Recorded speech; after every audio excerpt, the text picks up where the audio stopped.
आमच्यासोबत एक फार भयानक प्रसंग घडला. शेगाववरून आम्ही ट्रॅव्हल्सनी नागपूरला परत येत असताना ते तळेगावच्या समोर गाडीतून मला स्मेल आला आणि ड्रायव्हरला मी गाडीला बाजूला ठेवायला सांगितलं आणि त्यांनी गाडी बाजूला घेतला आणि ड्रायव्हरला मी सांगितलं की गाडीचं बोनेट चेक कर.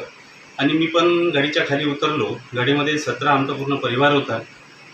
ते सगळे झोपेच्या अवस्थेत होते आणि मी पाहिलं की त्या बॉनेटमधनं अक्षरशः आग लागलेली होती आणि तात्काळ मी आपल्या घरच्या लोकांना सुखरूप बाहेर काढलं.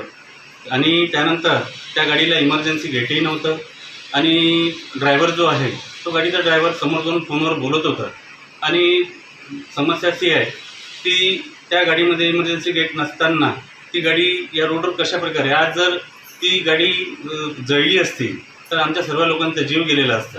आणि ही गाडी बुक करत असताना ज्या व्यक्तीकडून आम्ही बुक केली त्यांनी आम्हाला जे गाडीचे फोटोज पाठवलेले होते ते फोटो आणि पाठवलेली गाडी ही वेगळी होती. महत्त्वाची गोष्ट हेच की आज आम्ही आणि आमच्या घरच्या लोकांनी प्रसंगावधान जर राखलं नसतं तर कदाचित आम्ही सगळे लोक त्या गाडीमध्ये होरपळून आमचा मृत्यू झालेला असता.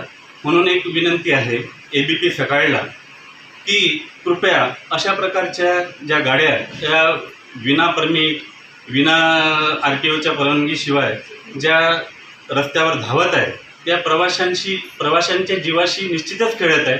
आज आम्ही वाचलो ही संत गजानन महाराजांची कृपा आमच्यावर. कदाचित हा प्रसंग येणाऱ्या लोकांसोबत होऊ नये हीच आमची ABP माझाकडून अपेक्षा. धन्यवाद. ABP माझा, उघडा डोळे बघा नीट.